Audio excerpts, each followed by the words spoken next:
Jika OPM dibiarkan, anggota DPR khawatir Papua lepas dari NKRI. Pemerintah diminta untuk tidak boleh membiarkan situasi keamanan dan sosial yang memburuk di Papua. Pembiaran kondisi yang terus berlarut-larut akan dapat membahayakan keutuhan Negara Kesatuan Republik Indonesia, NKRI. Hal itu ditegaskan anggota Komisi I DPR RI Majen TNI, Purnawirawan, TB Hasanuddin pasca penyerangan KKB Papua terhadap Ketua Komnas HAM Papua. Dia juga menyampaikan keprihatinan mendalam atas kondisi keamanan dan sosial yang terus memburuk di Papua. Saya menegaskan, jangan biarkan situasi di Papua terus berlarut-larut.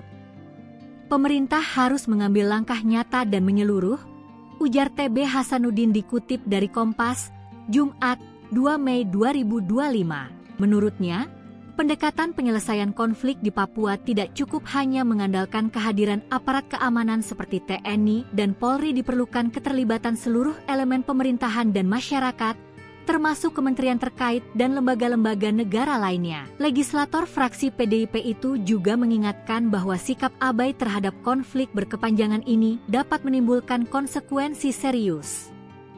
Kalau pemerintah terus abai, bukan tidak mungkin di masa depan Papua akan lepas dari NKRI.